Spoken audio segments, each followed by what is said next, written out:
On this episode of Narcissist Apocalypse, we talk with an abuse survivor named Vida. And Vida was married to a psychological abuser. It's a story of intergenerational trauma, coercive control, post-separation abuse, and custody.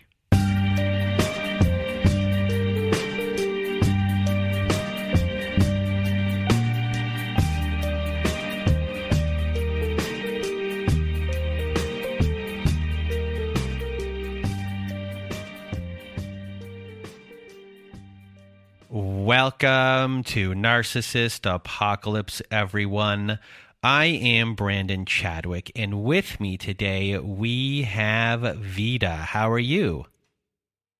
Hi, I'm doing well. Thank you so much for having me. Well, thank you for being here, and if you want to be a guest like Vida is today, please do go to our website at narcissistapocalypse.com. Top of the page, there's a button that says guest form. When you click on that button, it takes you to your guest form page, to our guest form page.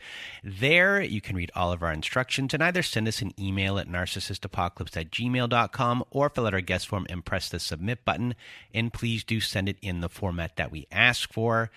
And today's episode, we do have a content warning for today's episode as we do discuss physical abuse in this episode. We do discuss suicidal ideation in this episode and sexual abuse and sexual coercion as well. So that is your content warning for today.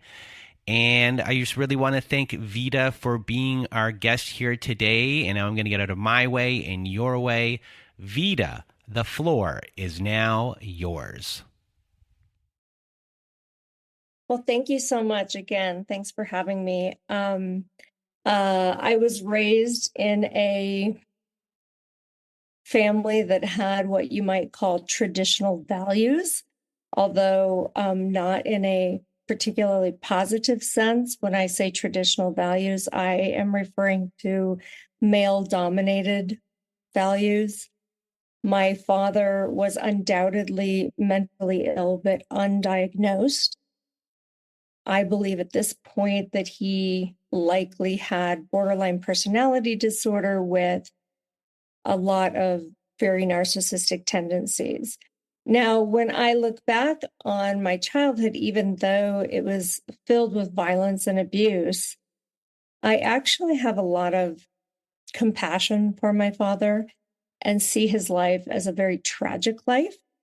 Not only was he an abuser, which I think was his way of trying to get his needs met in a really incompetent fashion, but he got involved in a religious cult at a very young age. At the age of 16, he joined a very patriarchal, fundamentalist religious cult, which he then shared with my mother.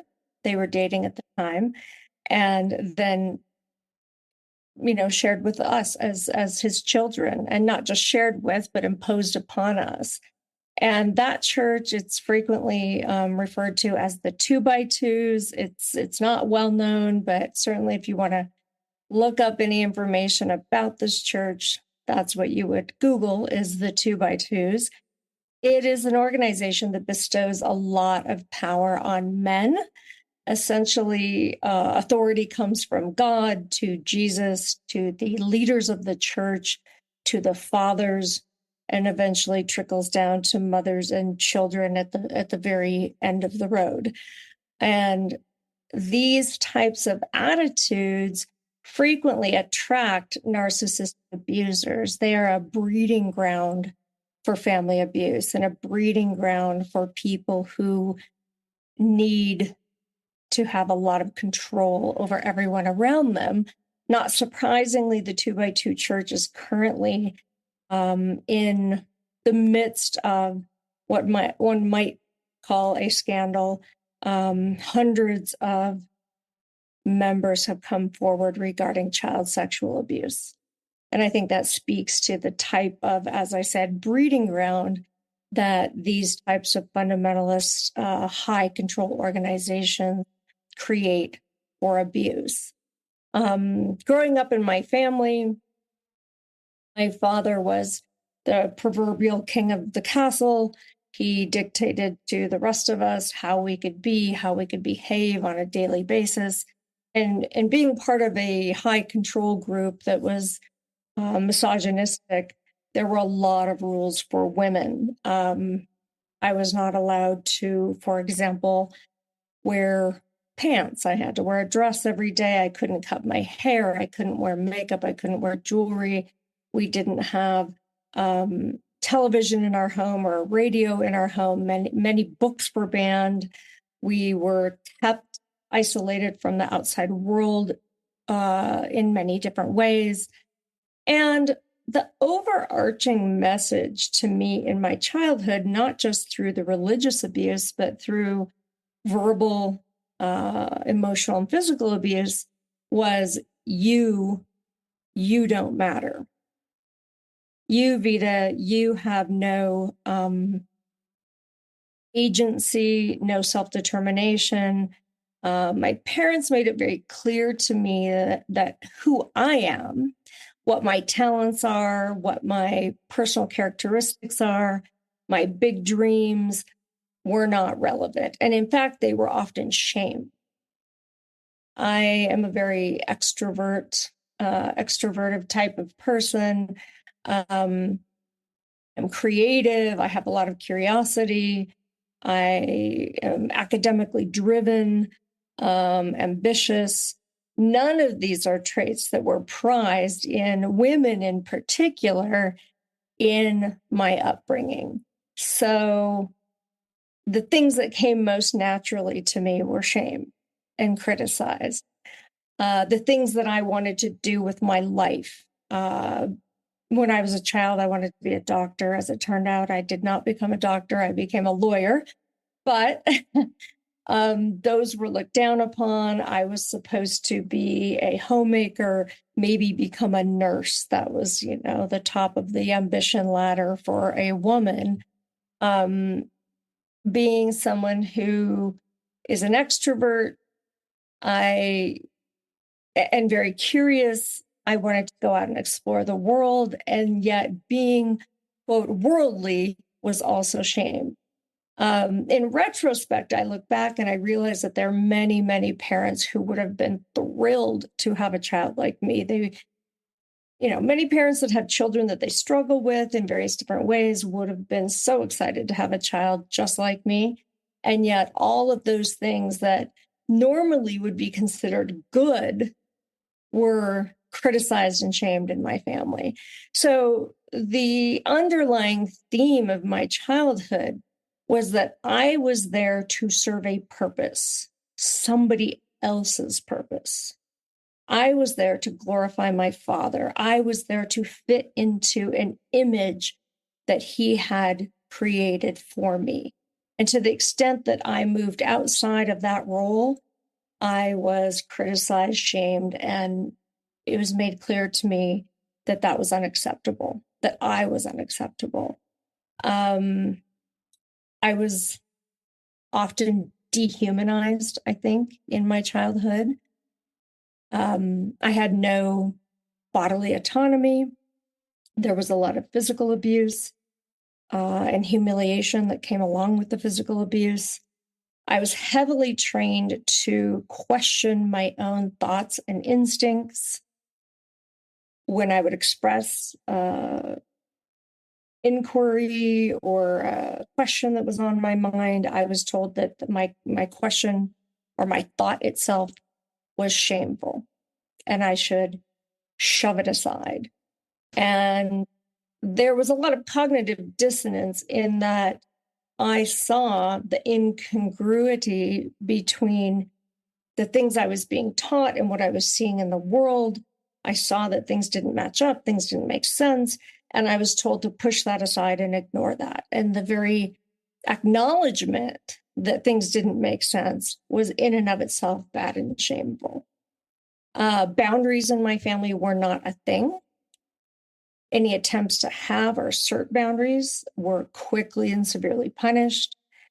My father was heavily in control of my mother, my siblings, and I. I had no personal privacy. I was not allowed to close the door to my bedroom. I was not allowed to lock the bathroom door when I was using it. My father could barge in at any moment, and he made it very clear that he could do that.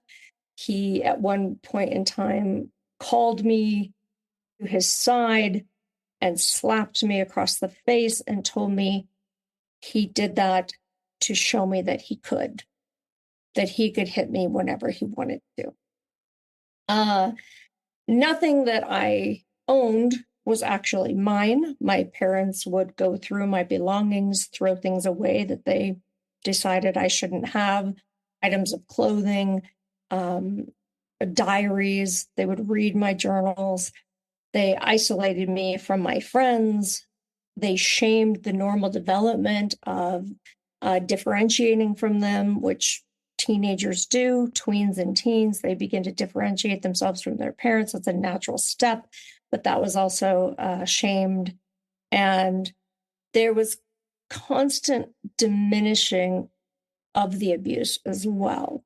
So even though my father would leave bruises from my waist to my knees, I would be told that wasn't abuse, that was discipline. And they would say things to me like, some parents put their children in the dryer and turn it on. At least we don't do that to you. So they would come up with these horrific scenarios that they read in a book or a magazine of some terrible abuse and say, well, we're not doing this to you, so you don't have it very bad. In addition to this highly controlled and abusive environment, I had no meaningful guidance, life guidance, particularly around having relationships. Not only did I not have a good role model in my own parents in terms of a relationship, but they did not provide any sort of guidance on what to look for when I went out into the world to find someone. And most of the time I was just told I wasn't allowed to have opposite sex relationships. I wasn't allowed to like boys. So that was the end of that conversation. My childhood felt extremely lonely, not in a social sense, but in the sense of having a lack of love in my family.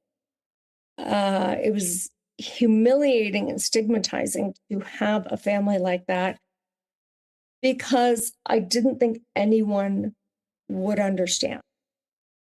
And it's embarrassing as a child to share that sort of thing. Did you get homeschooled, or did you go to like a public school, or did you go to school with children from this community? I went to a public school, but I was shamed for having friends at my public school. My parents highly encouraged us to be friends with other kids in the church. And I did have friends at school, but I was shamed for it. And I was yelled at and verbally abused for having these friendships. And there was a lot of messaging in our home that what happens in our home stays in our home. We don't talk to other people.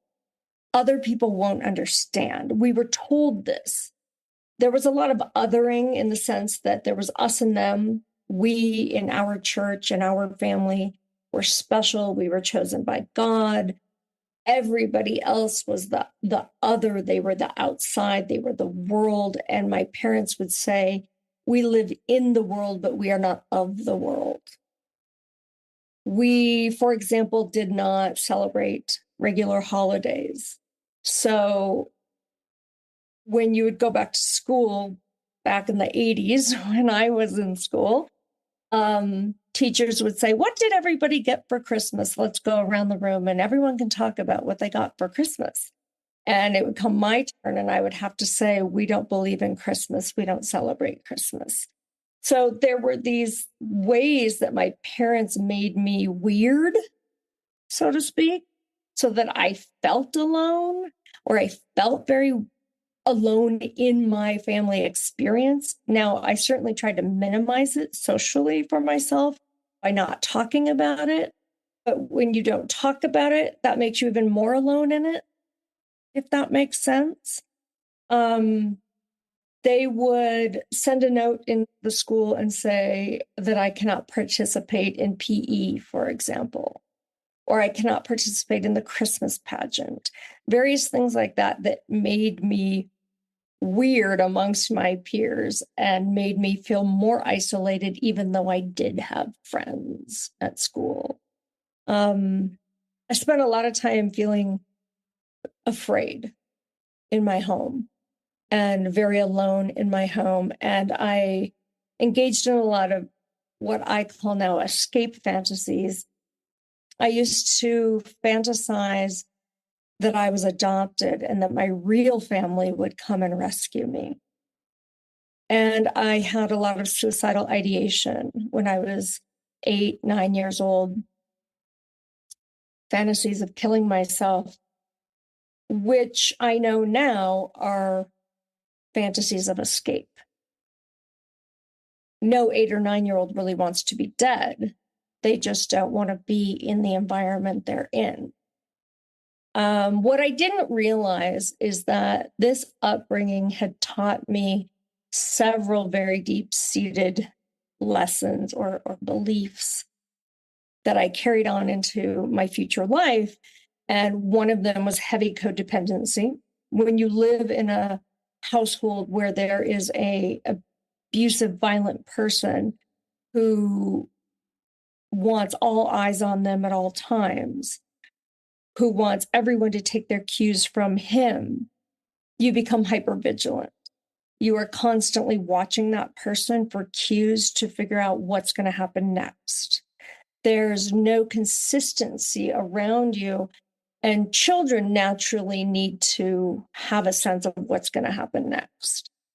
When no one's giving you any kind of stability and consistency, and your household is chaotic and volatile, you watch that person, the abuser, for silent clues as to what he's going to do next.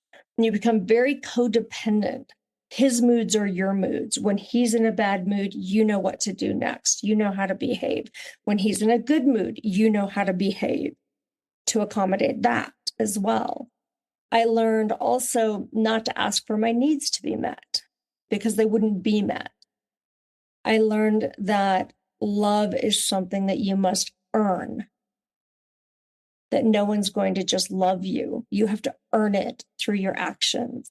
And I also learned a lot of self-blame, that if I were in pain, it must be my fault. I must have to do something different in order to stop other people from hurting me, rather than just expecting them to behave properly. Eventually, I ran away. So I left home at the age of 16. I ran away from home. At that point, the abuse had escalated to the point where I thought my father was going to kill me. As I moved into my tween years and my teen years, and I went through the natural stages of becoming more independent, the abuse escalated. Because, as you, I'm sure, know, narcissistic abusers need to have control over everyone in their environment. My father also is what you would call a coercive controller.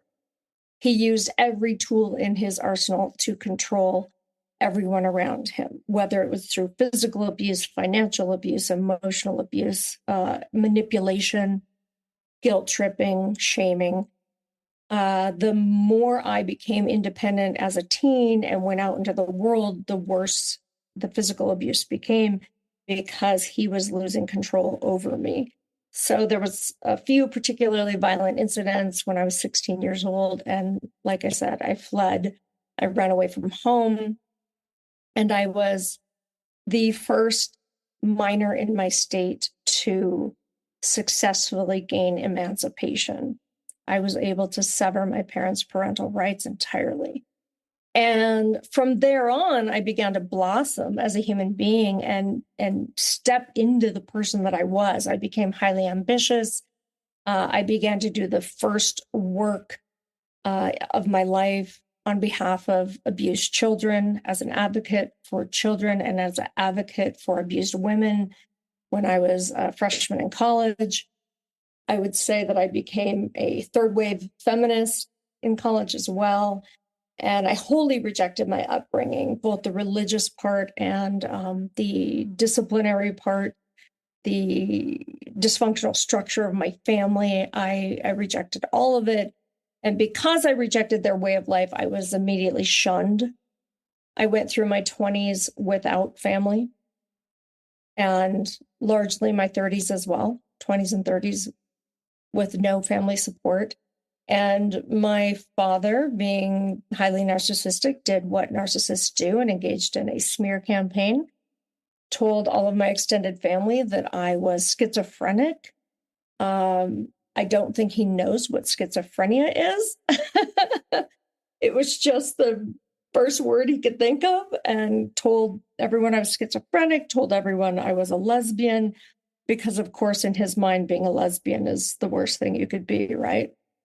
Even though from time to time he would reach out to me over those years, he would draw me in just to then abuse me again. So there was this constant fear of anytime I was near my family being abused. It was a deeply, deeply lonely feeling with respect to family during those years as well. Just feeling like I was alone in the world and that no one had my back. And I think all of that primed me for the type of long-term adult relationship I later got into. So before we get to that, I have questions about what happened when you emancipated yourself, because it's a huge, huge thing to emancipate yourself as is, but then also to, be shunned by a whole entire community at 16. So were you thrown into the system? How did you survive in those years? And was therapy available to you to understand how you were feeling, and maybe an attempt at deprogramming what has gone on for you? Because I'm not sure what it was like back then, but I would hope that today, and I'm sure I'm wrong, it's just I hope, that when someone leaves a high control religious family environment, that if you go into the system, that the system would know that deprogramming in a safe way needs to happen in some sort of way.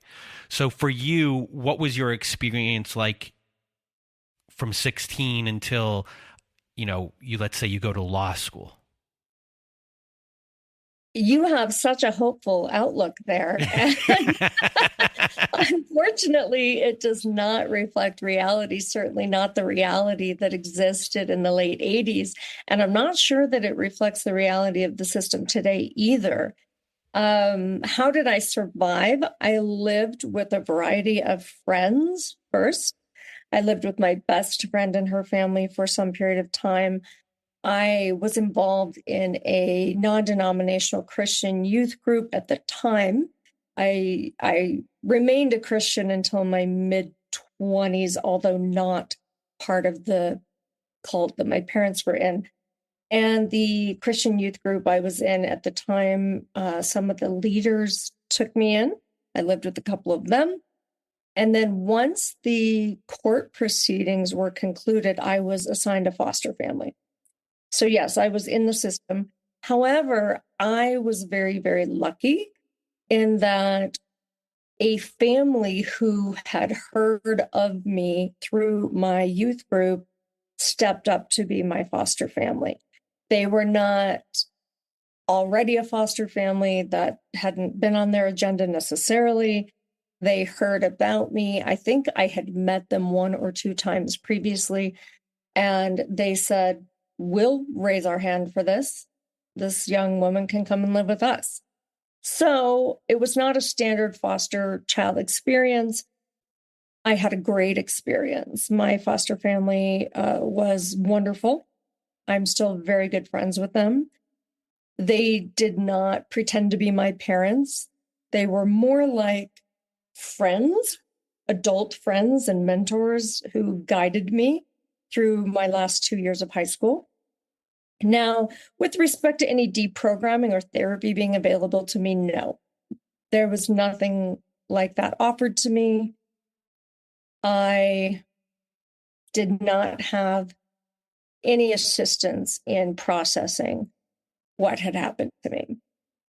And in my early 20s, I almost got sucked back into the cult. And thankfully had the wherewithal to see it for what it was, or begin to see it for what it was, and resist that. But they did try to suck me back in when I was in my first year of college. A lot of people ask me, how did you do it? Or people say to me, wow, that's amazing. You left home at 16. That's so exceptional. It didn't feel that way to me. It felt like doing what had to be done, like what was necessary. I was almost on autopilot. And I think of it in the same way you might think of a young person who survives a war and whose parents are killed in war. When you are in an emergency situation, sometimes survival instincts kick in and you just put one foot in front of the other and you do what you have to do to get to the next step. And that's what I did for several years. I did not think about my pain. I didn't think about what had happened to me. I shoved all of it away. I can tell you that there was a very long period of time where I never cried for any reason. Nothing could break me, so to speak. I think I put a big wall around all of the trauma and just put it aside. And I was in this survival mode for probably 10 years. I became depressed.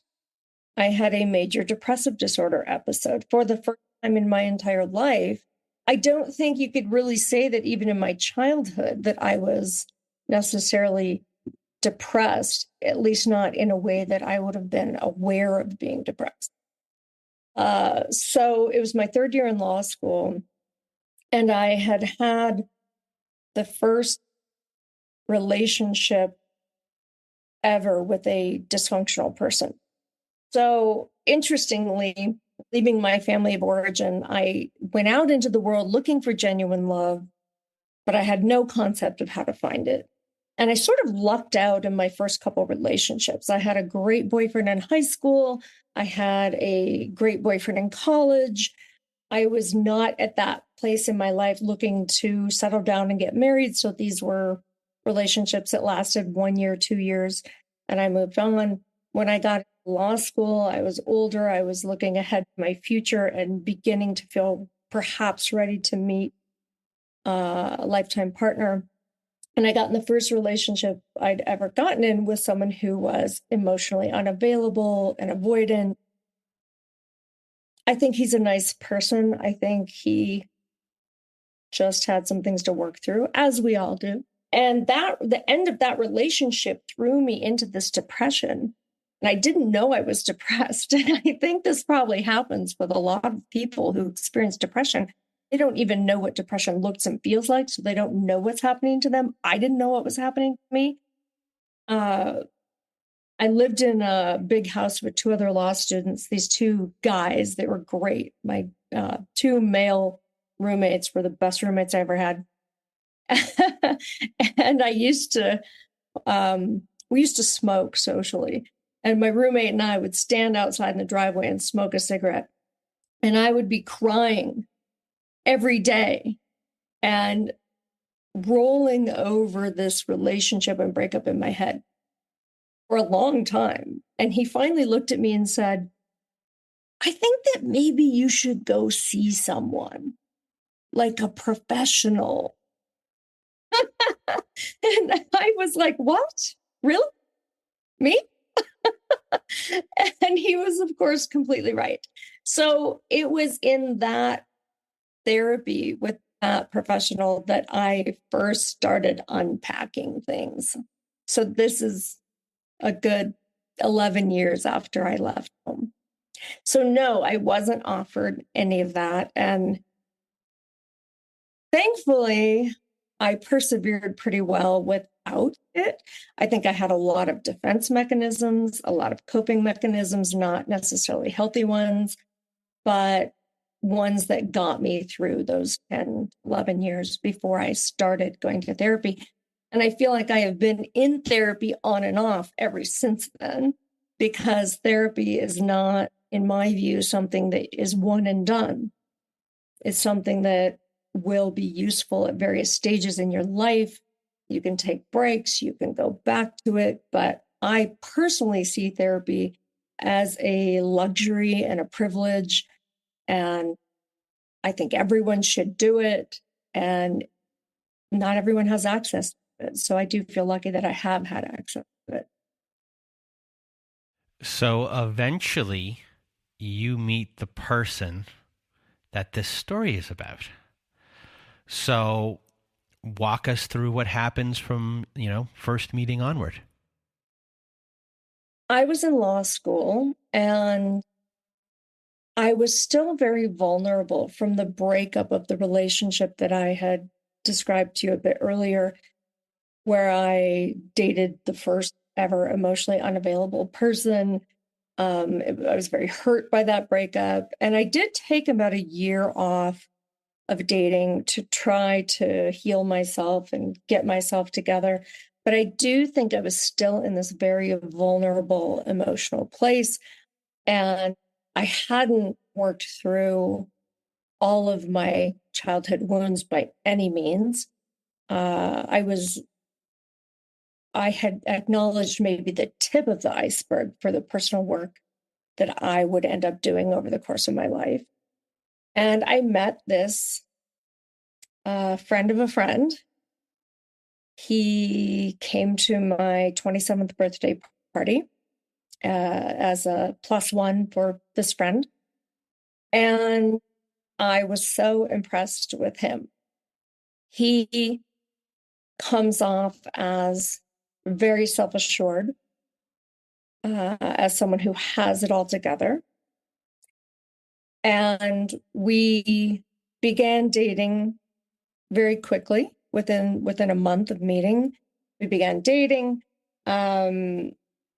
We will talk later about some red flags, but one that appeared at the very beginning that I feel now that I should have known better, but I didn't know better at the time, was that he was actually dating somebody else. He had a girlfriend of 5 years he did not tell me about when we began dating. And I learned about this from another friend and confronted him. And he said, "Oh, we're in the process of breaking up, big song and dance, we're breaking up, yada, yada, yada. I will, cut the cord this weekend with her and be with you." And I sort of said, "Sure, whatever. If I hear from you, I do. If I don't, I don't." Well, he came back around and said, "Yes, I broke up with her." And then we began dating. As I said before, I did not know what to look for in a partner. Not only had I grown up in an abusive family, but my parents had a terrible relationship. My father didn't just abuse his children, he abused his wife. So my mother was a battered wife. Their relationship was not one anyone would want to model their relationship after. And they gave me no clues as to what to look for. And I would say that at that time in my life, I was very, very naive. We have to remember that I grew up in this very protected manner. I was very naive. I was easily trusting. I had this very Pollyanna view of the world. But I met this person and he looked really good, I would say, on paper. So I believed at the time that I would meet someone like me, my counterpart, someone who was ambitious. I wanted to meet someone who was more worldly than me, who could show me the world. I maybe naively envisioned us being a power couple of some sort. Again, I was in law school. I was headed into being a corporate lawyer. This guy was also a highly paid professional. He had a great resume, so to speak. We had very similar social styles. He brought me into his world, his friends. We spent a lot of time, honestly, partying together with his friends. He is from New York City. He took me to New York City. He was raised in this seemingly more cosmopolitan, worldly type of environment. He seemed to convey to me that he had it all under control, that he knew so much more than me, and he could sort of take me by the hand and lead me through life, which made me feel taken care of. It made me feel like I could relax into somebody, which I had never been able to do. Another thing he did, and this is all in retrospect, is I realized he did a lot of mirroring. He mirrored me. I had grown up in a very outdoorsy sort of place. I snowboard, I hike, I paddleboard, I kayak. He conveyed to me that he was also an avid outdoorsman and explained that he had spent his summers doing these very outdoorsy things outside the city. I love travel. He would talk about the few international travel experiences that he had and really play those up. He inflated himself a lot. He spent a lot of money on me. And now, again, in retrospect, I realize that the money he spent on me was very appearance oriented. He wasn't buying me things that were related to me and who I am, but things that related to how I would look to other people. So he would buy me fancy, expensive jackets, pearl necklace to wear, nice luggage for when we traveled, things that were all trappings of wealth that were important to him. Now, materialistic things have never been particularly important to me. I think people can mistake the fact that I was an ambitious person with materialism. However, my ambition was not around getting things. It was more around accomplishing the things that were important to me. He also feigned ambition, that he wanted to rise up the corporate ladder and that we were sort of going to do this together, right? So he took me to places I'd never been. He invited me into a world I'd never seen before. And then he very quickly invited me to move in with him. So, and he did so at a time that I was in a financially precarious position. My family, of course, had never given me any money after I left home at 16. I paid my way through school. I had to completely financially depend on myself. There were times that were pretty precarious for me because I didn't have anyone to fall back on. And he became that person to fall back on in a time when I was in financial dire straits. He said, well, let's move in together. So I was immediately dependent on him to some extent. The other things that were interesting in the very beginning include that he told a sort of victim story to me to make me pity him. Even though he had cheated on this prior girlfriend with me, he told me this story of how she mistreated him and how she didn't appreciate him. And then he also would criticize her and portray her in very negative terms, while simultaneously telling me that I was wonderful, that his friends all loved me. They were so glad that I had replaced this other woman. So he made me feel very special and very chosen. And he also made me feel somewhat like I was saving him from this mistreatment that he had received from this prior person. Now, I learned many years later that a lot of this story was not accurate regarding his former relationship. But of course, I had no way of knowing that at the time. As time wore on in this relationship, things shifted. So I was certainly praised and complimented in the beginning. That faded away. And I noticed that with each successive level of commitment or dependency upon him, the relationship got increasingly worse. So the more stuck I was, the more trapped in this I was, the worse the relationship became. In the first couple years, literally the first year and a half, 2 years, we did not fight at all.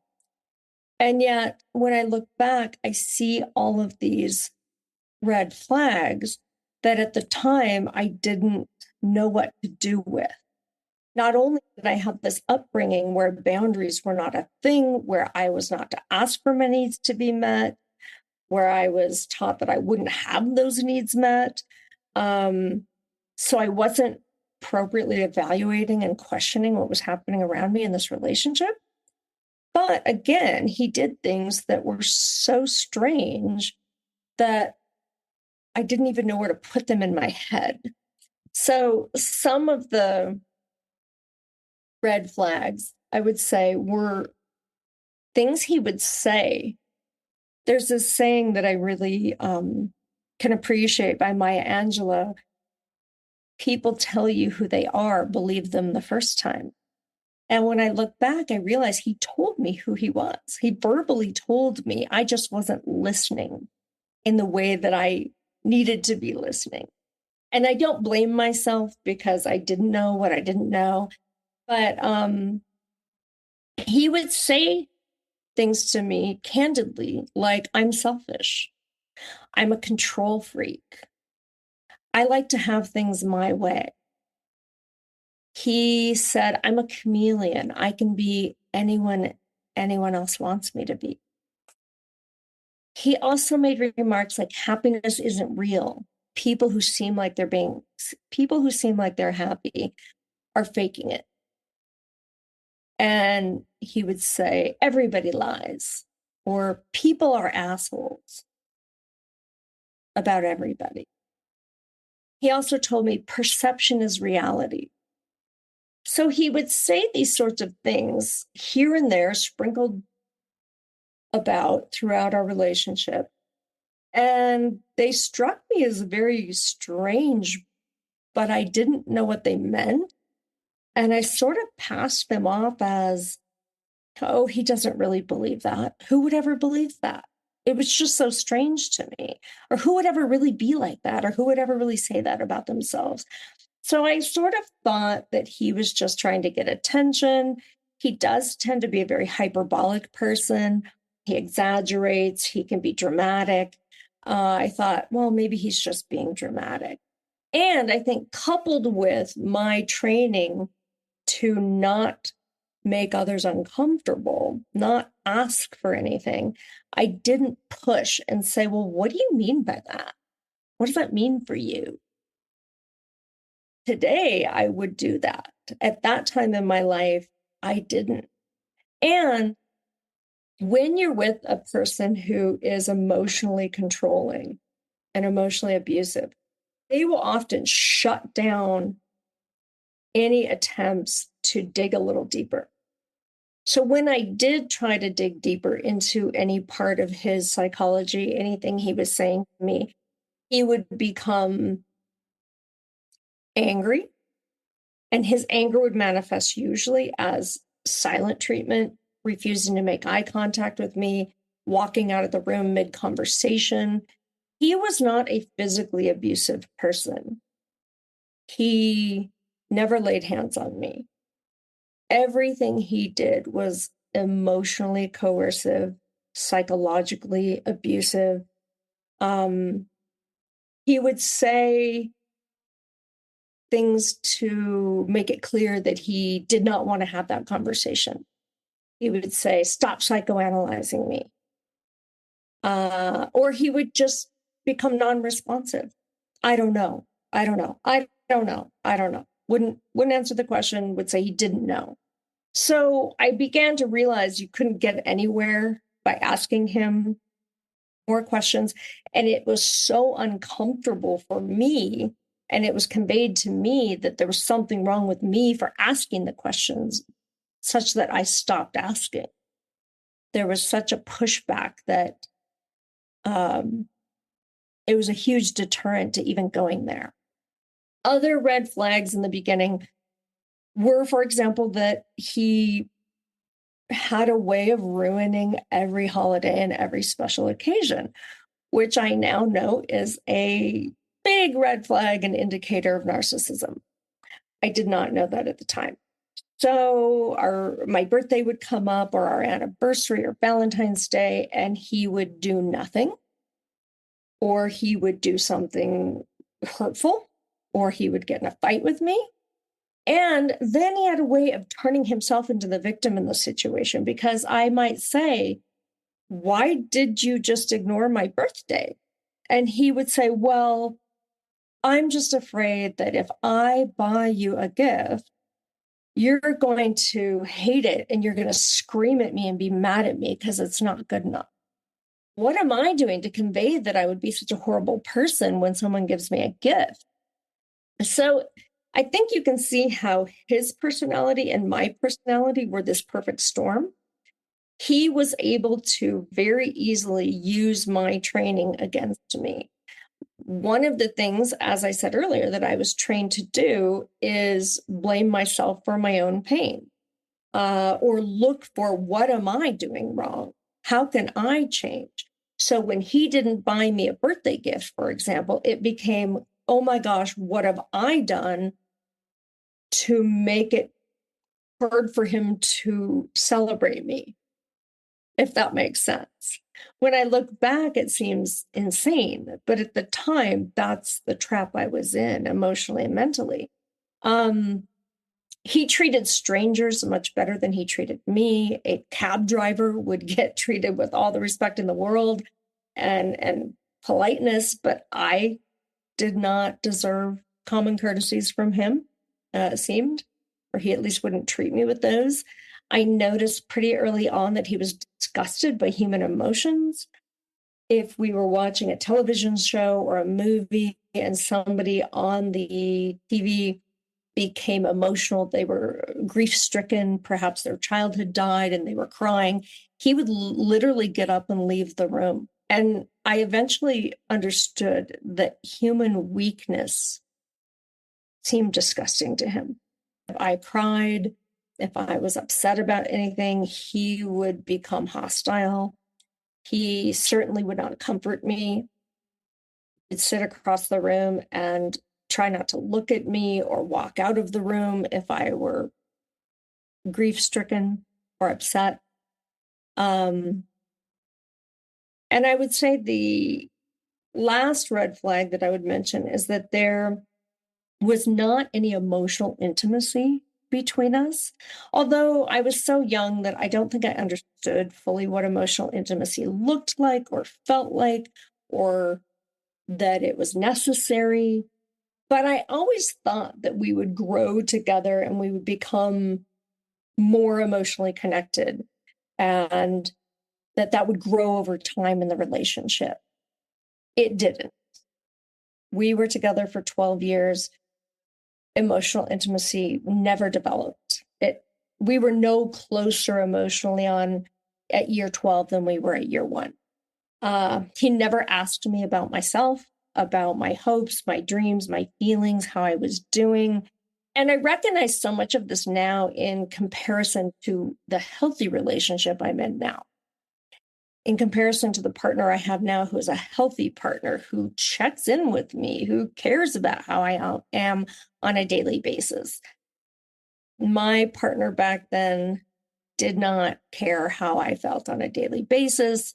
He disregarded my wins. He disregarded my losses. He wasn't dialed in. He didn't care about me. And of course, all of this was completely familiar because it echoed my childhood. I grew up with parents who didn't care about me. Now I was with a partner who didn't care about me. As the relationship grew on, the red flags became very apparent. He's a boundary pusher. He simply just did whatever he wanted in the relationship. I began to understand that he would pay lip service to me, tell me, oh, yes, I'll do this or that, or I'll improve, or I'll begin to pay attention to X, Y, or Z thing. But then he would go out and just do whatever he wanted. I was assigned all of the dirty work, so to speak. I did all of the things that no one else would ever want to do, which included a lot of the housework, virtually all of the outside work. I'd be up on the roof cleaning the gutters, cleaning the rain gutters. I'd be outside doing the landscaping. I was doing most of the cooking, most of the cleaning, and all of the things that I did were criticized. I was never doing it quite right. It was never up to par. He also took liberties with our money. I, to this day, do not know where a lot of our money went. He took liberties sexually by emotionally pressuring me to provide him with sex, even if I didn't want to, which I look back on and am horrified by. He was, I think, an expert at what we call weaponized competence. Weaponized incompetence being a scenario where someone is purposely bad at things so that they never have to do them. I was always the person who had to, for example, file the taxes and interact with the accountant. I was the person who had to file all the insurance claims. These sorts of chores that no one ever wants to do. Filing taxes is not fun. So if it wasn't fun, it fell on my plate. Other things around the house, such as painting a wall that had to be painted, repairing an appliance, he would just become completely incompetent at it and say, oh, I don't know how to do that. Which is interesting when you think about his other persona as this person that's highly competent, right? He projects to the world this view of himself as someone who's got it all under control. But behind closed doors at home, he was incompetent at so many things that they all fell on my plate all the time. There was also just inexplicable blame shifting. Anything that went wrong was always my fault. You had asked me when we were preparing for the podcast to think about how he was seen, how he wanted to be seen and how he was seen. He certainly wanted to be seen as someone who was highly successful and had everything under control at all times. And he would say to me, I don't ask people for help. I don't take other people's advice. And that was an external persona. Certainly at home, well, he didn't ask for help. He just threw everything onto my plate. As for how he was actually seen, I think it was very mixed.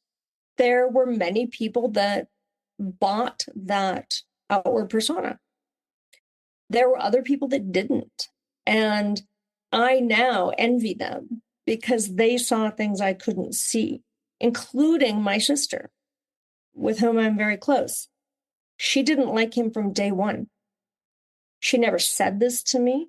She never voiced it. But I think he knew it. He sensed it as well, because then he tried very hard to isolate me from my sister, who saw right through him from the beginning. I had a couple of friends that later, once this relationship ended, said we never liked him. There were some other community acquaintances we had that said, I've always thought he was weird. There were some coworkers who said, yeah, he's strange. But I would say those people were few and far between. Maybe they are especially intuitive people. Most people just bought the act, so to speak. His own family, for example, bought the act. And I think that a lot of that is willful denial. And I think when it comes to any narcissist flying monkeys, as they're called, these are people that have a vested interest in buying the act. And certainly their families can qualify as those people who have a personal interest in glorifying this person and never admitting that there's anything wrong. In his own family, my impression was that he could do no wrong, that he was above reproach. He was raised in a family where if he broke the rules, they would change the rules to accommodate him. If his curfew was at midnight and he came home at 1, they would say, oh gosh, it looks like we should change his curfew to 1. And yet, with all of this coddling and this putting him on a pedestal, emotional intimacy was absent in his family of origin. I perceived him to have a very overbearing, preoccupied, unself-awarely critical mother and an avoidant, emotionally absent father. So his mother certainly meant well. I don't think she ever meant be emotionally abusive. And yet she's an extremely critical person and has no self-awareness at all. So she would come to our home, walk in, and begin criticizing my interior decor and tell me to move pieces of my furniture, for example, because they were not placed appropriately, which is comical because she has no background in interior design. Her own home is not anything that I would model my home after. And yet she felt completely comfortable walking into someone's home and telling them what to do with their house. So you can imagine how she was as a parent. Although, like I said, I do think she meant well. So he had this very overbearing, strangely critical mother who also is highly anxious and preoccupied with her own self in terms of her own anxieties and histrionics all the time. And then this father who would escape by being absent as much as possible, while simultaneously putting his son on a pedestal. So these dynamics were present throughout our relationship. They didn't end when my former partner grew up and left home. His parents continued to be this way and probably are that way still to this day. When his mother would come to visit, he would buy a giant bottle of scotch in preparation for her visit so he could drink every night that she was there and block out who she is. His sibling told me very early on, she said, don't let him make you think everything is your fault. The men in our family have a way of blaming all of the women. And at the time, I didn't know where to put that comment. I didn't know what she was talking about. It was early on in the relationship. But as time went on, I began to understand the provoke and blame dynamic. Not to say that the provoking was always intentional, but people who engage in this type of dynamic often ignore whatever they did to cause a problem and just blame the target of their behavior. And that's what she was getting at. Don't let the men in our family make you think everything is your fault. One of the questions you asked me previously is, how was I seen in the relationship? And I was not seen. I was not seen. I felt invisible. If anything, I was portrayed as damaged and low class. There was always this sense that he came from this upper crust family, although, again, in retrospect, I don't think that's accurate. But the sense that he came from this erudite upper crust family, I came from this working class background. I was inadequate in all of these different ways. I was not refined enough for him. I was also seen, I think, as an object. I was I was to be a fixture in the picture that he had created of his life. And I was valued to the extent that I fit into that picture. Now, again, this echoes my childhood. I was there for a purpose. I was there for someone else's purpose, his purpose, not for my purpose. So I, as a human being, did not exist.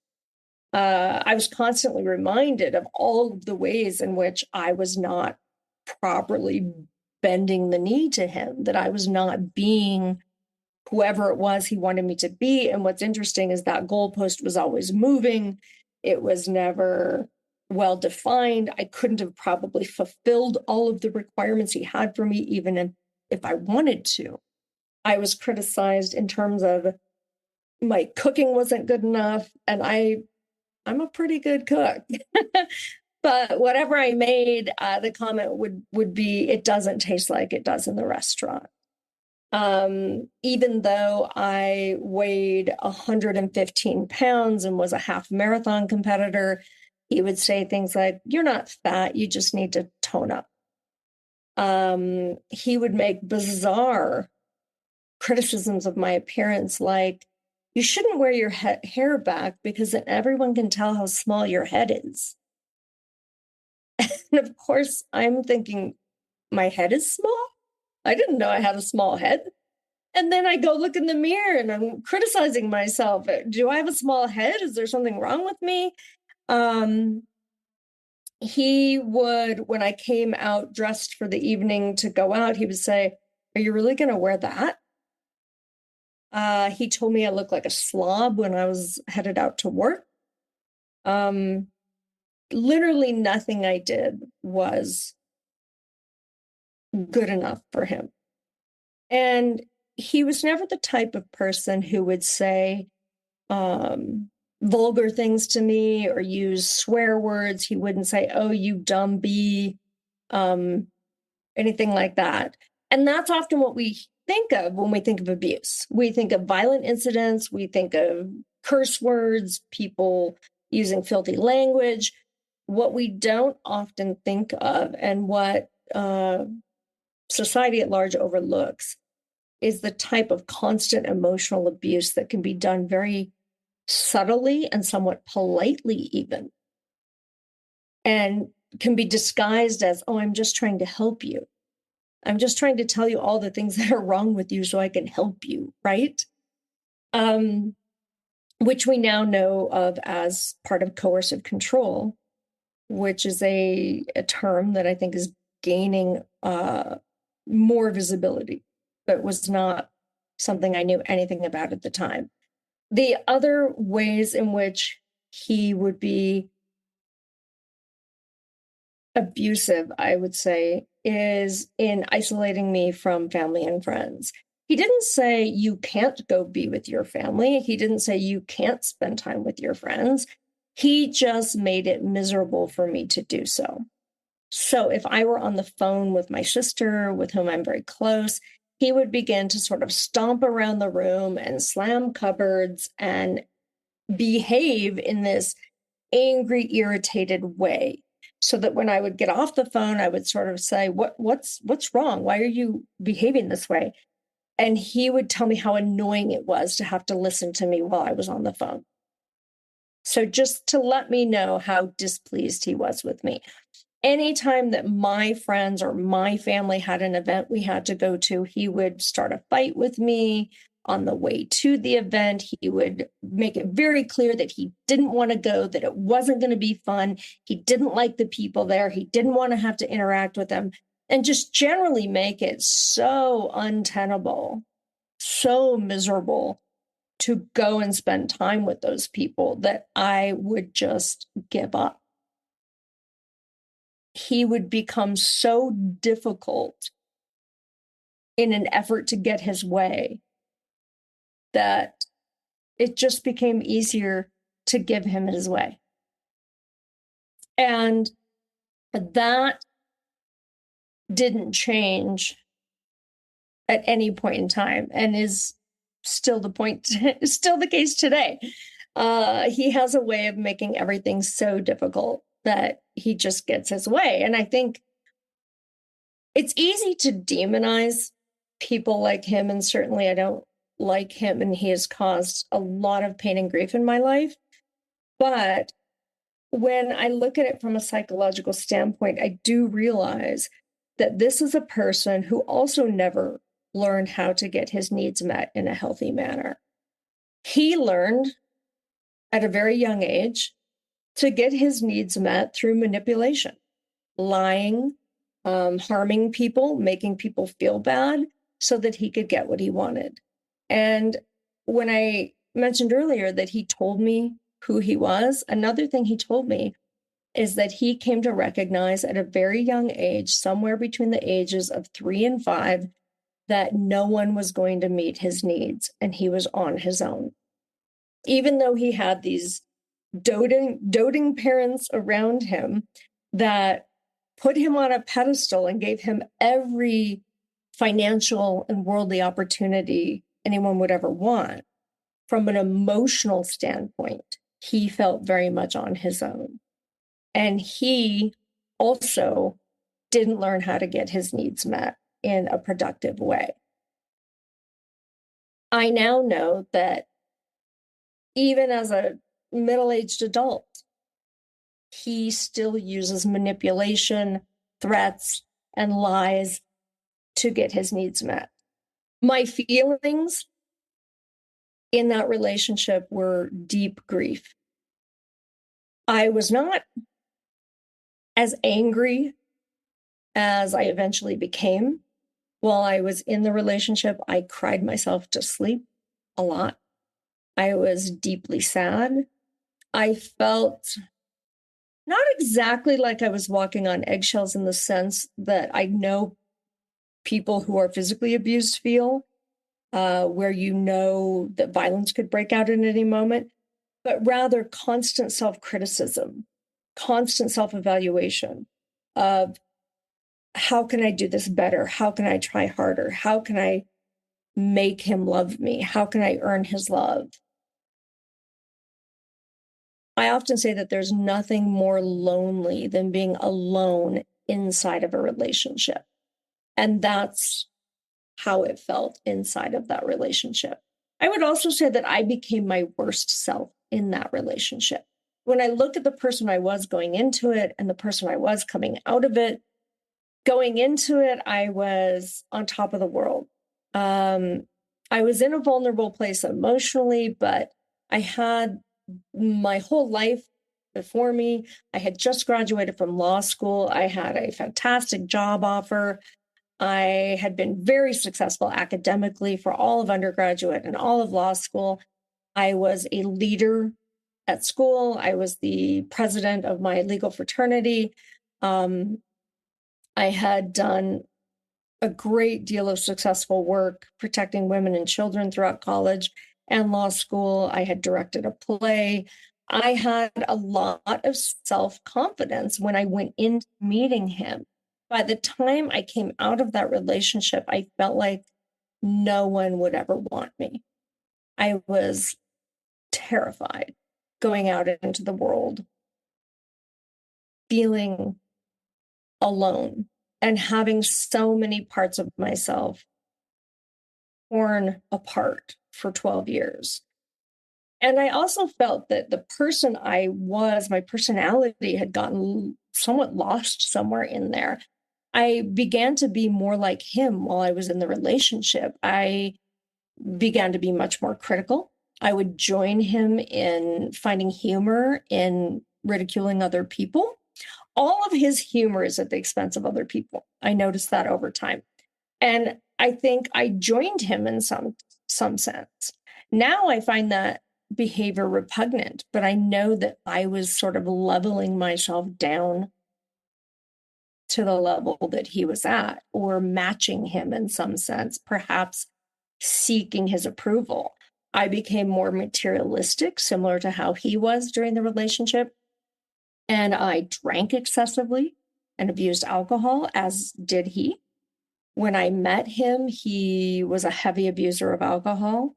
Throughout that 12 years, we both began to abuse alcohol heavily. And by the time I emerged from that relationship, I had what I would have considered a problem, which now I've remedied. But at the time, just emerging from that relationship, I was dependent on alcohol to dampen my grief and sadness.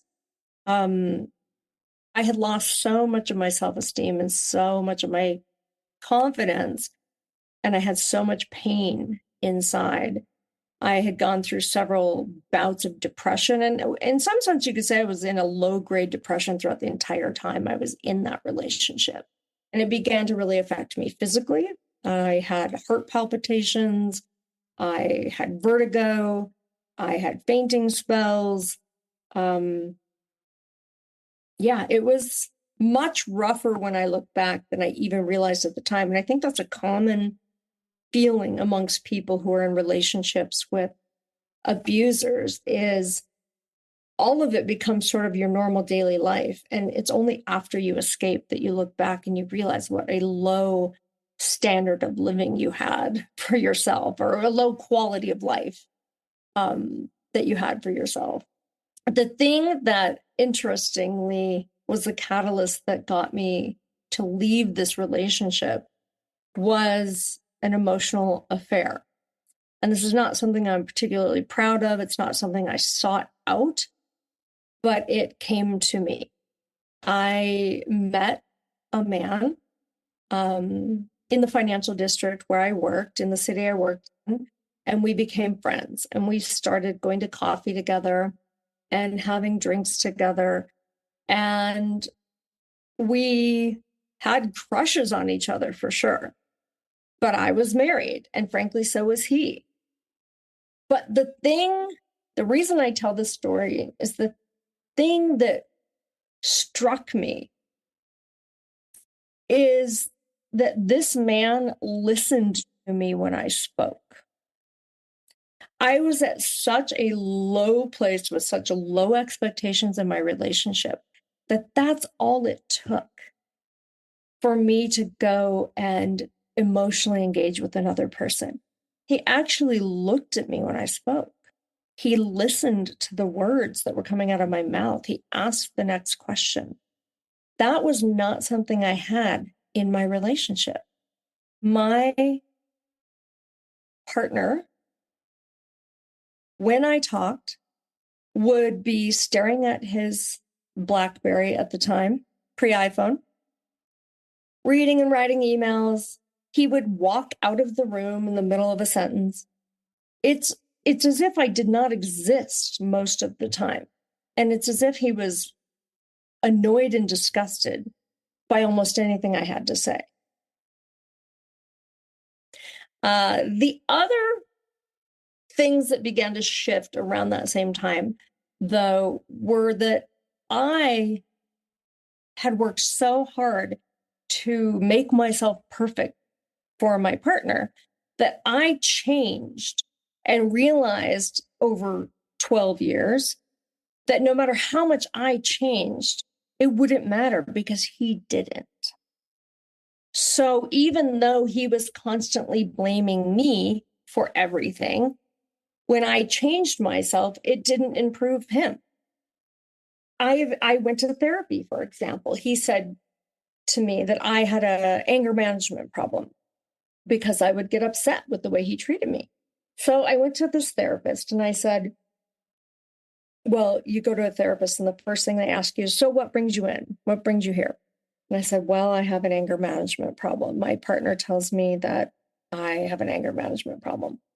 And I start telling this therapist about the various scenarios where I'd become angry.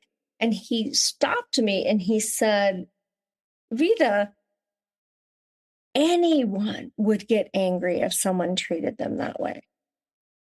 You don't have an anger management problem.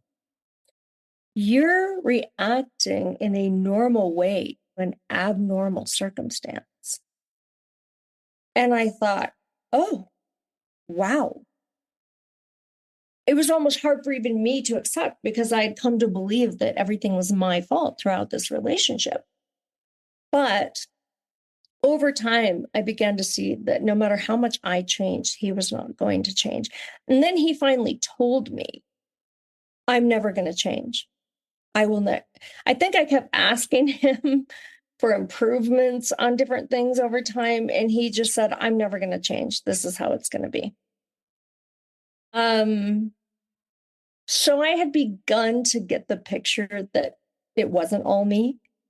And then, like I said, I met this person that I had an emotional affair with, and it was short-lived, given that even after I became unmarried, that fellow stayed married, so there was no viable relationship there. But just the way that man treated me like I was a human being, even for an hour over coffee, was such a revelation to me about how horribly I was being treated in my relationship, that I just thought, I have to get out of this. I can't live my life like this. I want the chance to someday have a real relationship with someone who cares about me. And I knew that if I stayed with this very narcissistic person, I would never have that opportunity to have a real, solid, healthy relationship. And so part of the story that I haven't told is that we also have a child together.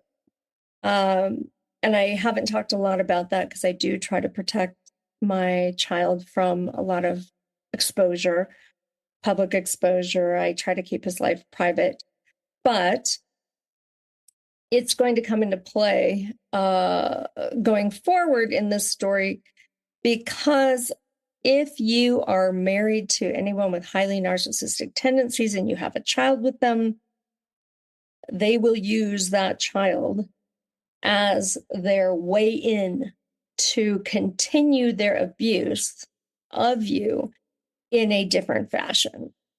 And the next 10 years of my life after leaving that relationship were filled with post-separation abuse of a level and nature that I never even imagined were possible. So at the time that I left my former spouse,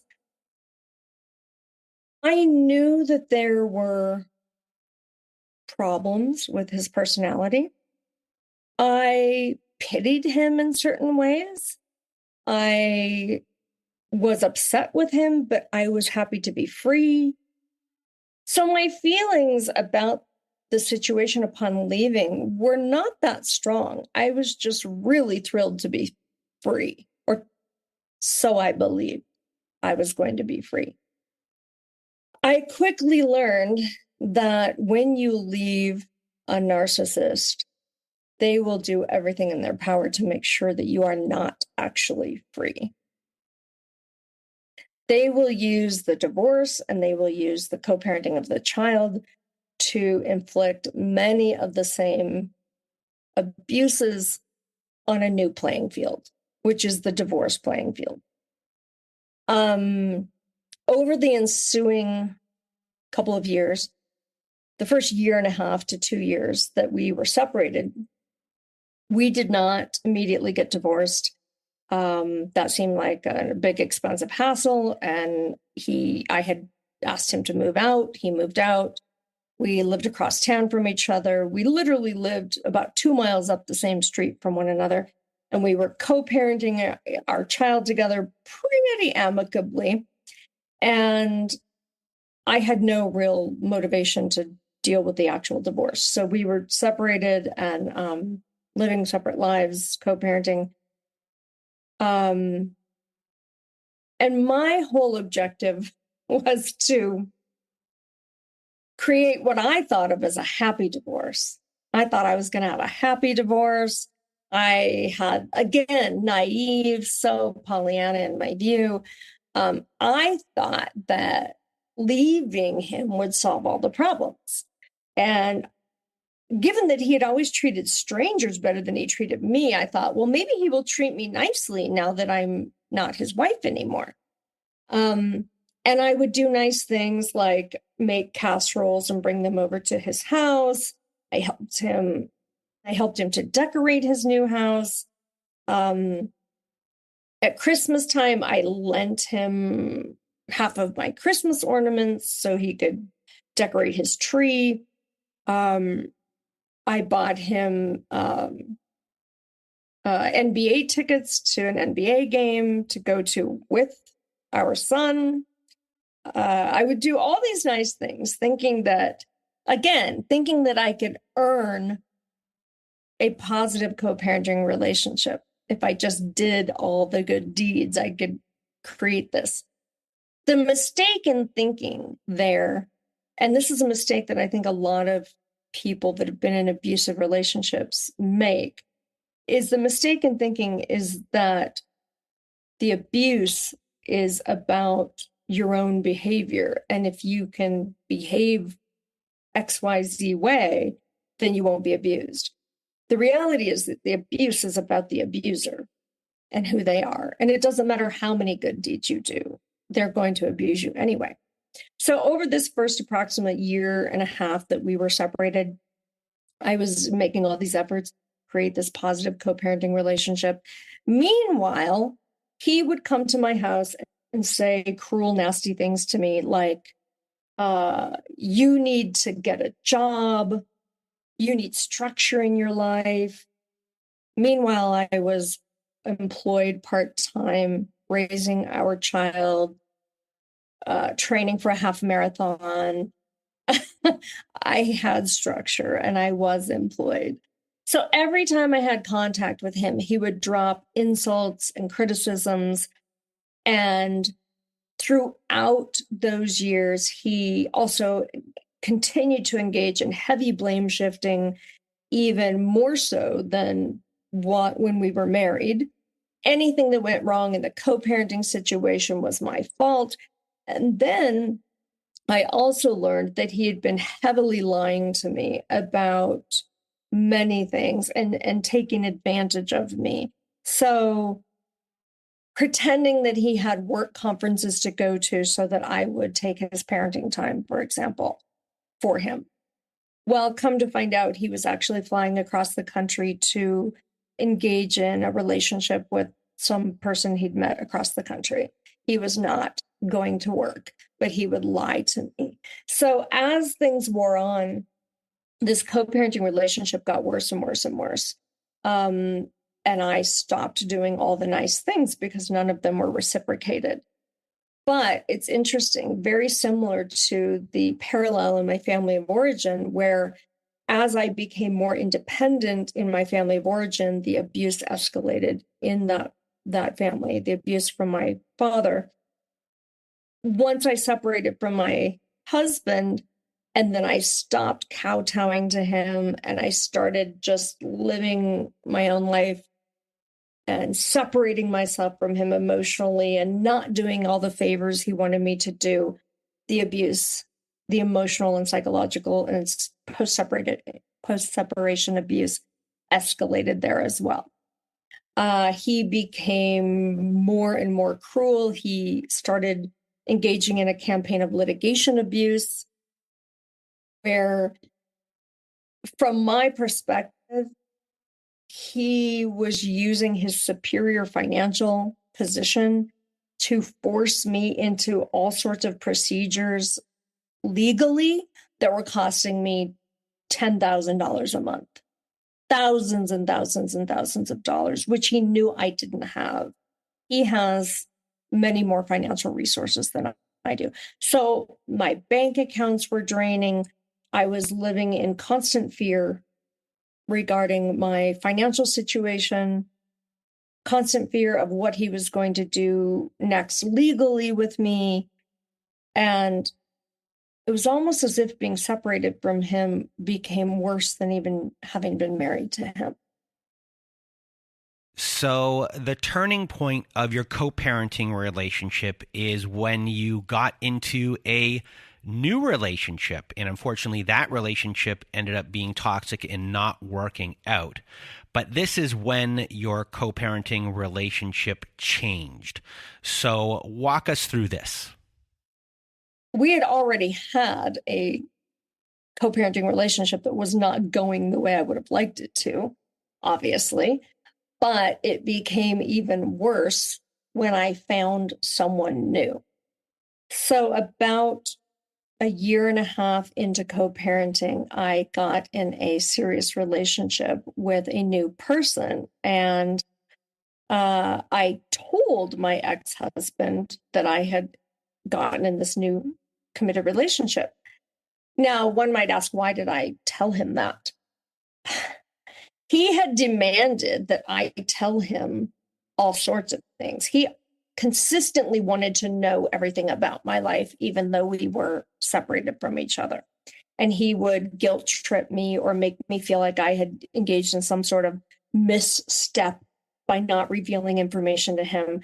So when I got into this relationship, I candidly told him. Everything turned a corner very quickly. He began to engage in more litigation abuse at that time. He very suddenly said that we needed to get our divorce completed, and we had to do it on this very short timeline, which put an enormous amount of pressure on me, an enormous amount of stress on me, because I felt like I could not afford attorneys. What's interesting is, and anyone who's gone through a high conflict divorce will understand this, you start out thinking you want to save as much money as possible.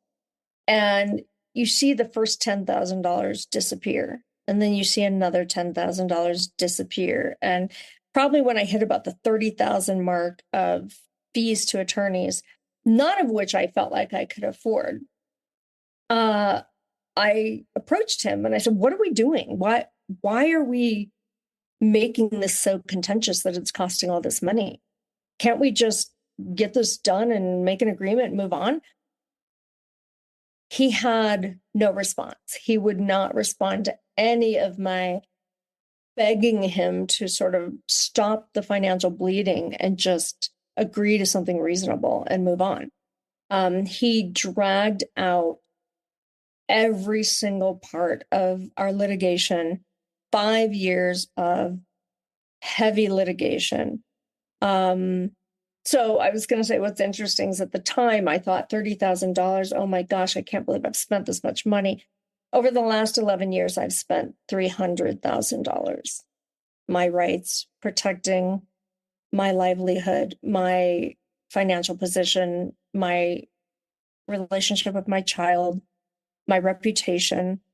So what ensued was not only the divorce itself, which was probably the least painful part, because he then was motivated to actually make the divorce happen. But the divorce is just your dissolution of assets and a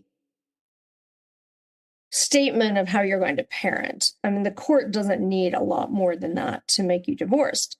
So we were able to get that done pretty quickly. He walked into our divorce mediation with a list of demands of how he wanted the assets to be divided up. I basically agreed to what he demanded. And then we had a statement that we would share our child 50-50, which was at that time fine with me. I had no idea what I was up against. I probably would have fought more if I understood what was going to happen going forward, but I had no crystal ball into the future. So that's all we had. We split up the money. We went our separate ways. We were parenting 50-50. And then fast forward to 2017, he decided to move away. He moved 3,000 miles away to the other side of the country to marry a new person, leaving our child behind with me, which I was happy to, of course, have the primary custody of our child. What I didn't realize is that he had a long-term plan, and I learned the details of this later. All along, he was planning to sue me for custody eventually. And so he was just sort of waiting for the right moment to do that. Paying no child support. He refused to pay any child support. His attorney had threatened me that if I even tried to get child support, she would drag me over the coals. She would drag me through the mud. She would take my deposition, all of these litigation threats.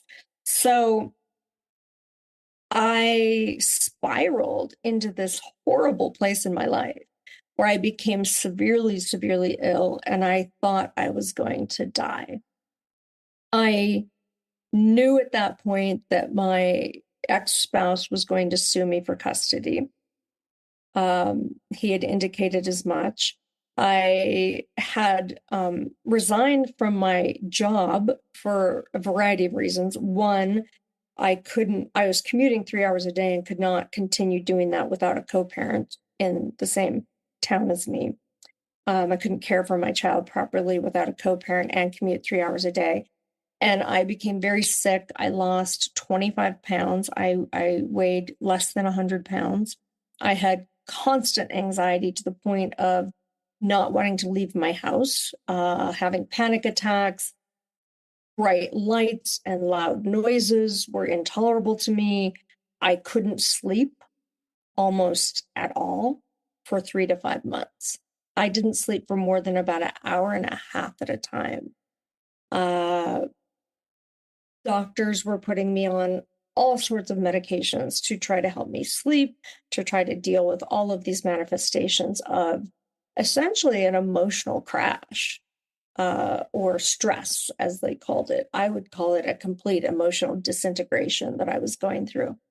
I couldn't eat more than about 4 to 5 bites of food at a time. My stomach constantly felt like it was filled with cement.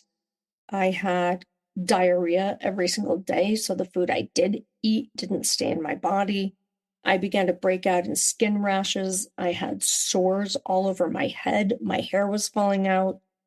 I would wake up in a pool of sweat in the night. I had brain fog, mental confusion, complete exhaustion, and I thought I was going to die. And if I didn't just drop dead from what was going on physically with me, I was going to jump off a bridge. Again, the suicidal ideation of my childhood returned.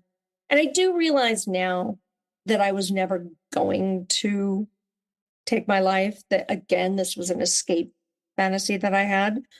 And the way I recovered from all of this was to change my entire life. And this sort of leads into the next part of the story about how I became well and how I learned to care for myself and how I became the person that I am today. But in order to get well, I realized that I needed to change my whole life. I needed to move myself into a lower stress environment. I needed to simplify my life. I just could not continue in the fashion that I had been going on in up until that point. And so I decided to move back to my hometown where I would have the support of family and friends around me. My hometown is a cheaper place to live than the city I was living in at the time. I had a great job opportunity, and I felt that I could care for myself better and care for my son better if I relocated. When I announced to my ex-husband that I was planning to relocate, and mind you, he did not live anywhere near me or our child at the time. He lived 3,000 miles away.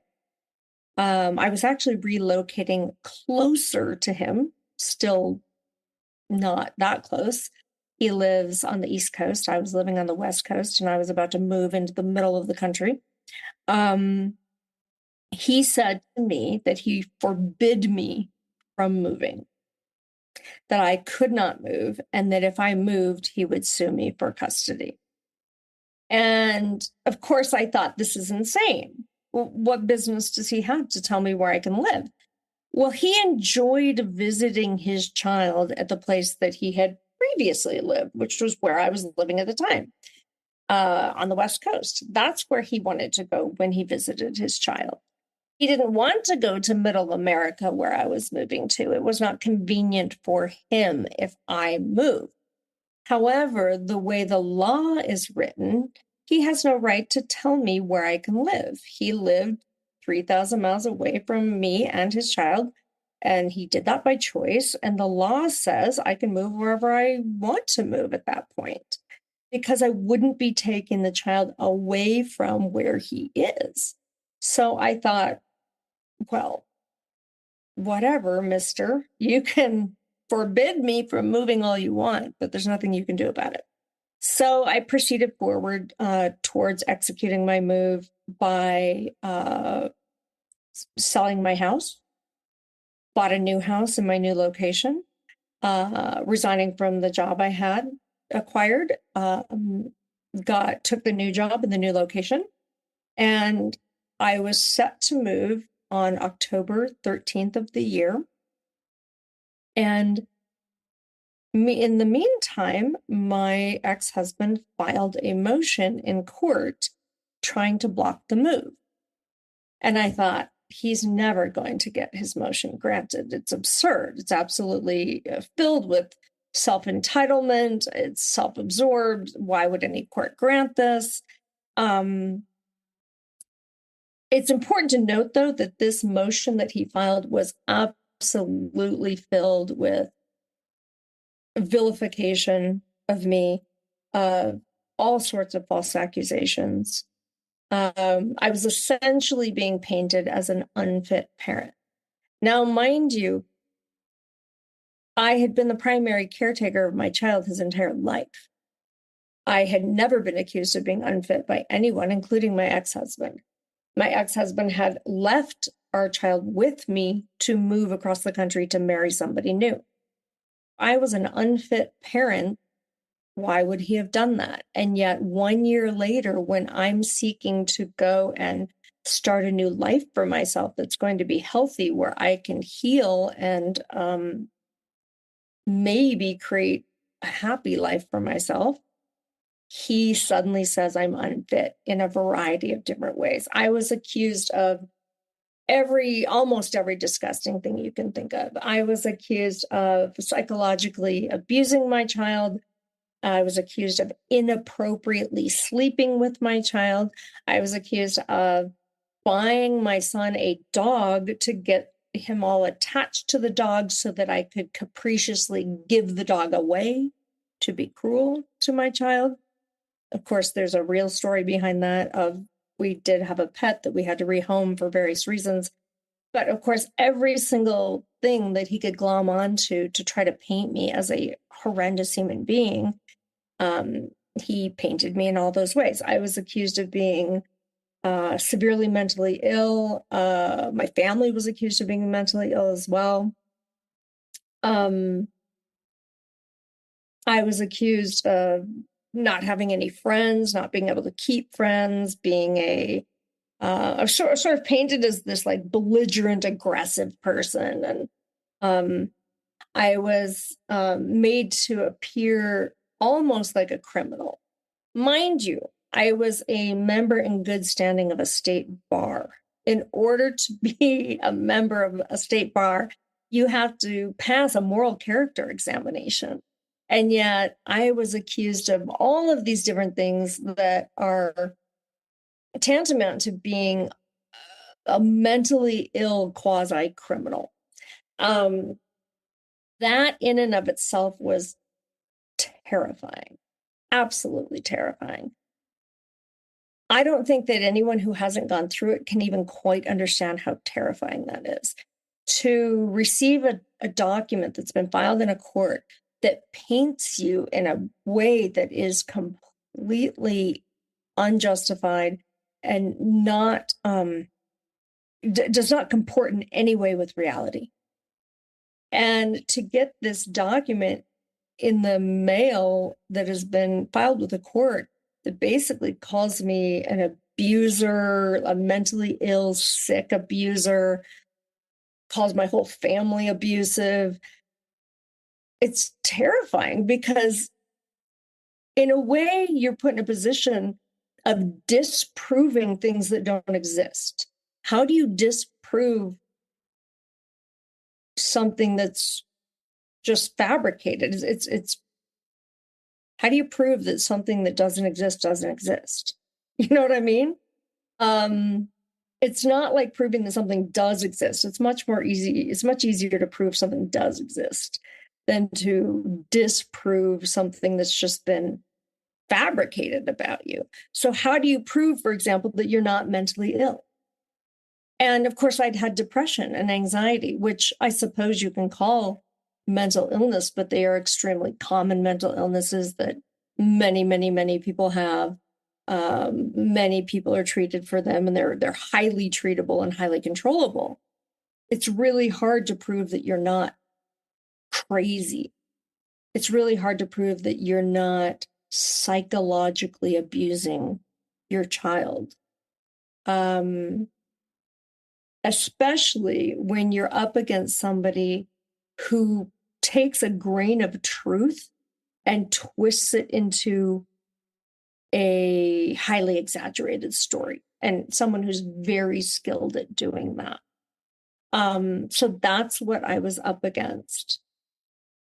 And I spent a year fighting for custody of my child. In that year alone, I spent $100,000. I had to sell my house in order to pay all of these legal fees. I was forced to go through a psychological examination. I was forced to go through something called a custody evaluation, where a psychologist does, I jokingly say they do a proctology exam on your entire life.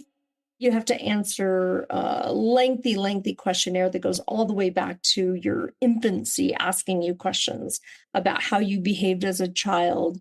It has invasive questions on it, like, have you ever had an abortion? Have you ever been raped? Things that, in my view, are completely unrelated to fitness as a parent. And yet this is what you're put through in the legal system if someone makes false accusations about you. All it takes is enough false accusations to put you through this. And not only do you have to go through this, but you have to pay for it. So I had to pay 50% of all of these examinations, the psychological examinations and so forth. It costs thousands and thousands of dollars. It's a way of taking personal abuse and elevating it to institutional abuse. The abuse begins to take place at this whole institutional level. It is not difficult to use the court system and the family law system to extract a huge price from your target or your enemy, so to speak. And not only are very narcissistic people good at doing this sort of thing and very willing to do this sort of thing, but they find very useful helpers in lawyers and various family law professionals. And anyone who has the intention and enough money can carry this out against the target of their abuse, which is inevitably their co-parent, their ex-spouse. Fortunately, I will say that it ended up with a result in my favor. So after all of the tests, after everything I was put through, the custody evaluator that managed the evaluation on my case ended up determining that my child should live with me primarily. And so that is the situation I'm in, thankfully. As I've said, it's cost me $300,000 over 10 years to maintain that situation. Even since that final custody order was made in 2019, I have in some sense had to be at the ready to defend it at all times. I've had to defend a myriad other false allegations even since then. The litigation abuse and post-separation abuse doesn't necessarily end, even when you get a court order in your favor. And so this entire experience has prompted me to go into the family law realm in my own career and help other people who are dealing with the same situation. Before I elaborate on that too much, though, I wanted to go back to how I had to put in a lot of self-work and how I did put in a lot of self-work to heal from all of this. I am now in a pretty solid place in my life where I actually really love my life and I'm doing a lot of work to help other people. But it's been a long road from when I gained custody of my child in 2019 until today. So a 4-year road, I would say, of self-discovery and healing.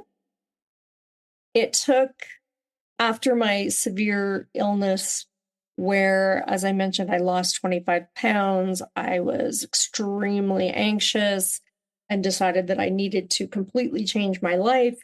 I was able to move from the major metropolitan area I lived in into the middle of the country, back to my hometown where I had a lot more support around me. But I would say it took me 2 years to completely regain my health, both physically and emotionally. I changed my entire life. I live a much more low stress life now. I engage in self-care. I engage in meditation. I do not drink alcohol anymore. I had to make some serious changes in my life to take care of myself physically. And then, of course, I engaged in more therapy and I read just about every book there is to read about narcissistic abuse. I have made myself into an expert on the topic of narcissistic abuse at this point. And I put a lot of thought into what I wanted in a new relationship, if I ever wanted one. And I would say that one of the most important things I did in the last 4 years is learn to be happy alone. Learn to be completely content and create a happy life alone. And what I find amazing and wonderful about that journey is just about the time that I became very content being alone is when I met my person. I think it's very important, especially if you've been raised in an abusive environment, to come to peace with who you are and learn how to build happiness, regardless of whether anyone else is there, to overcome your codependency. And this has all been revelatory to me. And I imagine that people that grow up in really healthy, supported families maybe know all the things that I've learned only in the last 4 to 5 years of my life.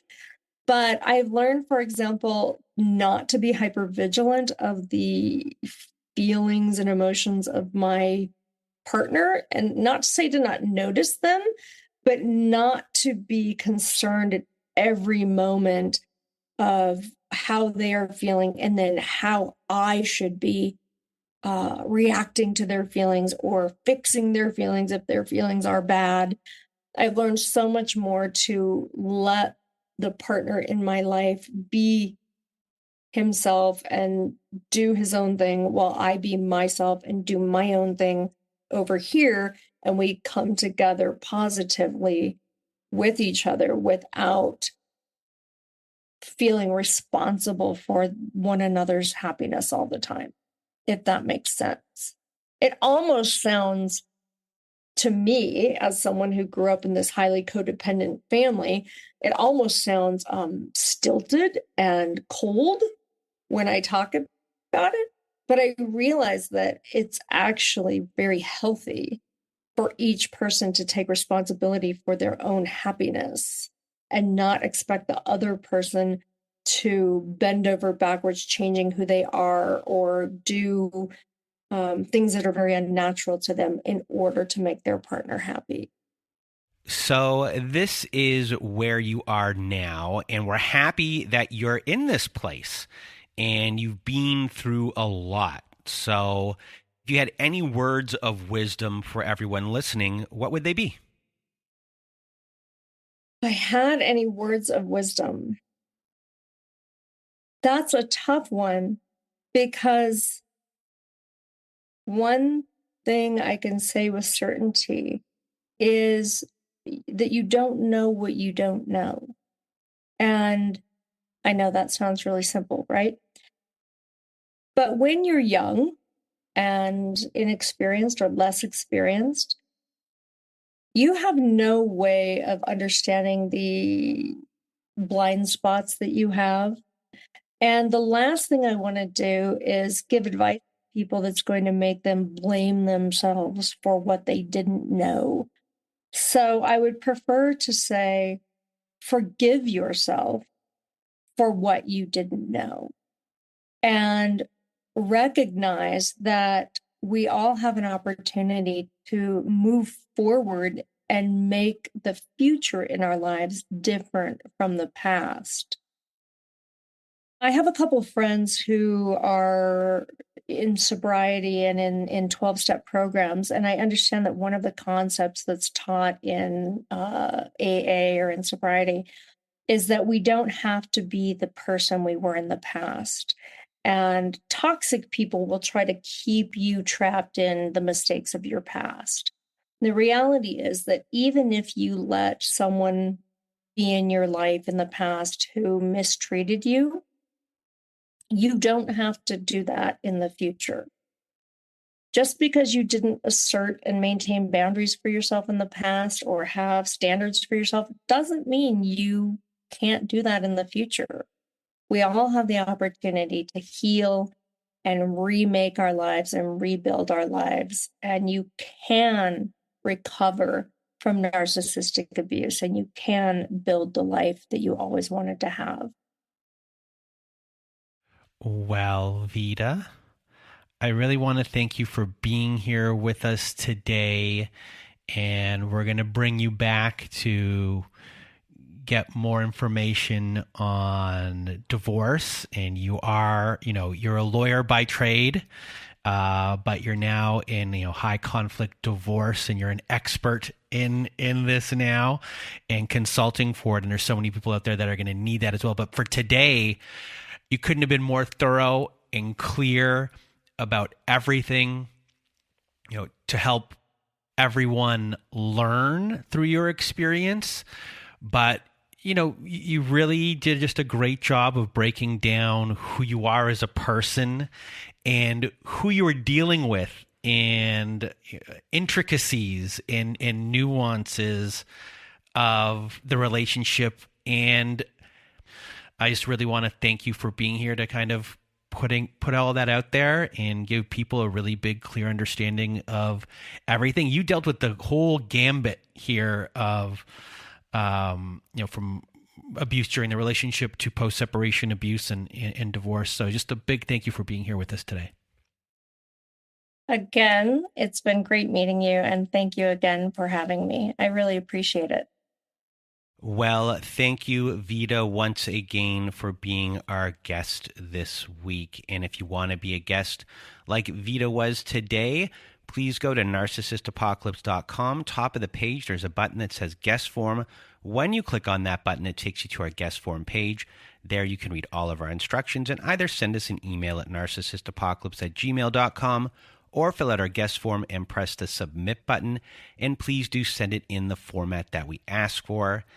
And as well, people out there, we have a support group at narcissistapocalypse.com. So if you need support, go to narcissistapocalypse.com. Top of the page, there's a support group button. When you click on that button, it takes you to our very own safe social network, where you'll see that we have Zoom meetings every Wednesday night, Thursday afternoons, and Saturday nights.